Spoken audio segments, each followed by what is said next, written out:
Hi guys, this is a brief talk about civil engineering and in particular my experience during my training to be a civil engineer.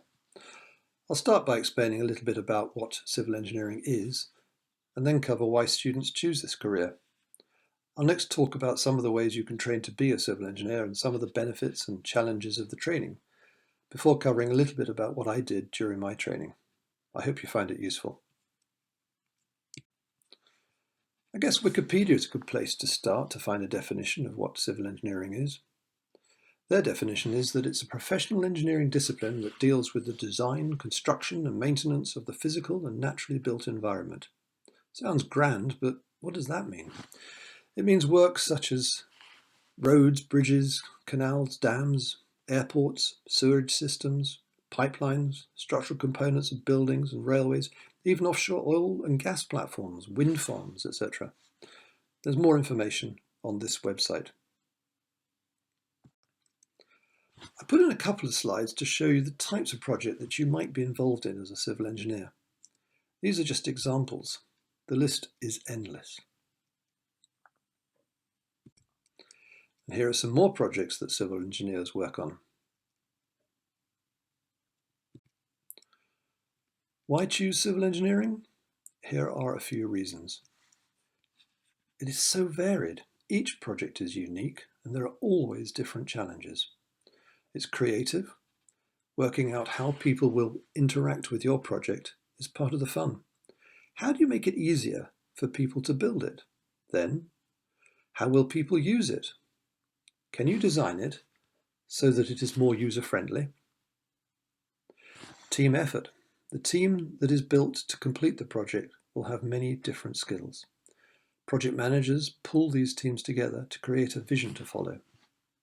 The excitement is working in a team with a common goal. Travel. Projects are varied and in all parts of the country and world. I've worked in 6 countries between 6 months and 6 years each. It changes people's lives. So many projects. For instance, your project could help to shorten the journey time from A to B with a new motorway, or, at the other end of the scale, it could help bring water to villages in Africa. Working with other engineering disciplines, one of the exciting things is that you work with many interesting people from a variety of disciplines.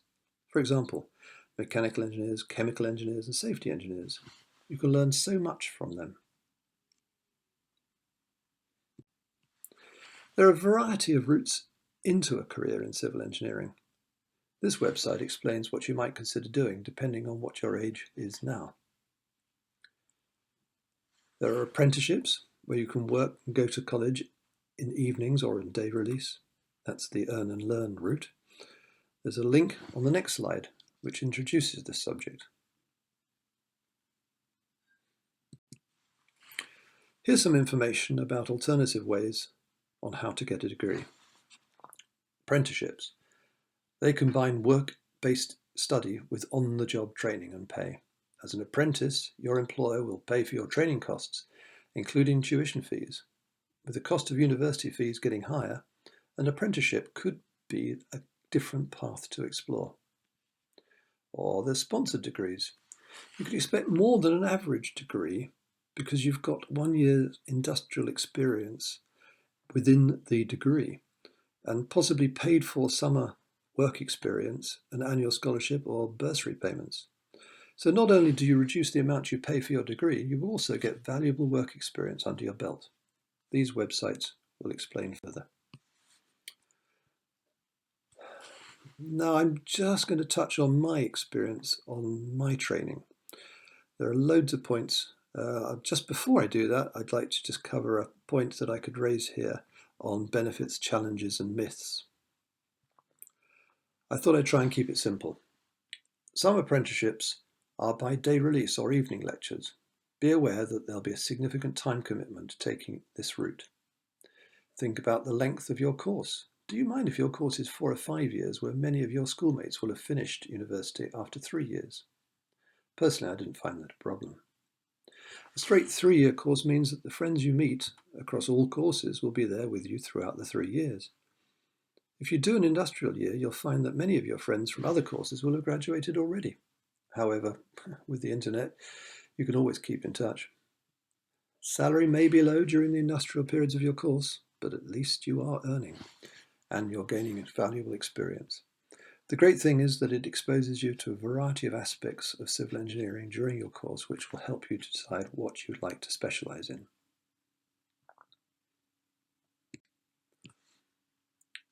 Now, just to cover a little bit about what I did in my training, which might pique your interest. What I did was a thin sandwich, and those were the industrial periods. I did 5 industrial periods. You may be able to do a thick sandwich, and again, you could persuade your employer perhaps to do 2 different construction sites in the industrial year. The first year I did a surveying course where I learned how to use the theodolite and the level and how I would be able to set out roads and bridges and things. For example, here, if you were to go to this field and be told, right, I want you to set out a housing estate, or I want you to build a new road up over the hill, how would you do it? On the right-hand side of that slide, there's some setting out work done for foundations. You can see the concrete that's exposed on the ground there, or at least I think it's just, I think it might be just chalk to show the diggers where to dig.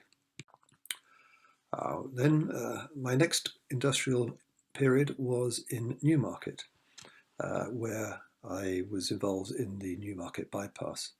I was the setting out engineer for 3 of the bridges for the Newmarket bypass. I think there were 26 bridges in the end. The next industrial period, I was in Cheltenham. Here I was setting out roads, services and housing for a big housing estate, new housing estate, just to the north of Cheltenham. This slide is quite helpful because I think it explains some of the work that you would be involved in. Not only would you be setting out the foundations of these buildings, these houses, but you'd also have to ensure that the services were included, the water, the sewerage, power, telephones, and all the like. And then after that, make sure the roads are all properly laid out and all complete and handed over satisfactorily.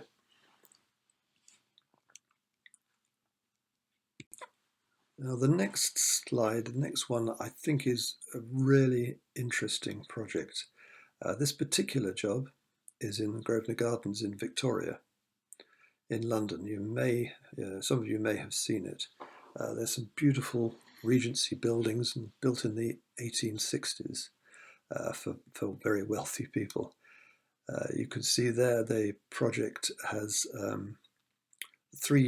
there are 3 buildings that will join together, all part of the same project. There are the front porches can provide you with access, and there are 5 floors. The first 2 floors would have been the reception floors with very high ceilings. The remaining floors would be the wealthy living space. Any servants they had would have been in the mews cottages, which would be behind these buildings. Now, if you then think of the side, there's a view there, a section through the front of the building, where you can see the front porch there. And I've just shown the first 2 floors, which were rebuilt after the back was demolished, and the front, those rooms were joined to the front face. They obviously had to be the same height as the existing or the original floors, because they had to be because they matched the windows. However, when it came to the back of the building, it was the idea was to add an extra floor. It reduced the ceiling height, of course, of each of the floors, but it provided an extra floor. Now, bearing in mind that one property in this area is currently being marketed at £75 per square foot per month, that extra floor gives you an awful lot of extra revenue. Another challenge that we had on that project was that everything that was needed to build these behind this front face, this protected face, had to go through this arch. This is the arch into the Mews Cottage area. This arch is about 8 foot wide, so you can see the amount of difficulty we had in having to get everything through that arch. My final industrial experience was to do with Dover Harbour.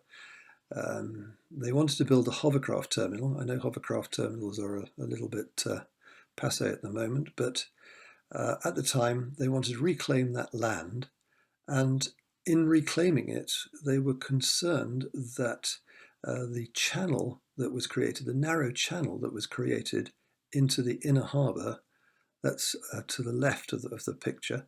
On the big picture on the right, there's on the left-hand side there's a inner harbour.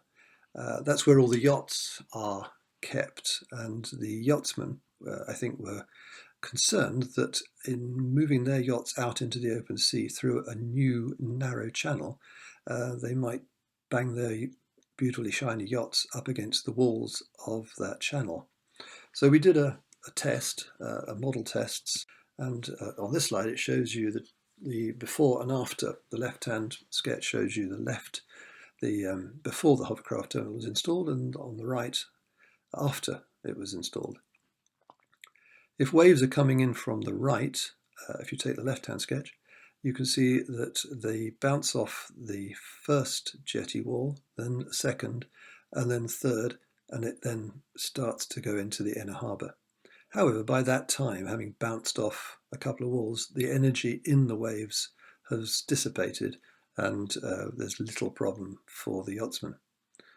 However, when you look at then, on the right-hand side, the sketch there, the hovercraft terminal has been installed, and in that case you could see how the waves coming in from the right, they bounce off the first jetty wall, and then they are funneled in through that channel into the inner harbour. And that's where the yachtsmen were concerned that when they got their nice yachts coming out of the inner harbour through that narrow channel, they might get them damaged on the side walls of the channel. So we did the study. It was all a theoretical study, and found that it was perfectly all right. The harbour master was happy, and I think the yachtsmen were happy too. So the project went ahead as planned. So that was my last industrial period, and I then went back to university for the final year, including a project, and then I graduated. So it was a 5-year project, but loads of experience, really an interesting course.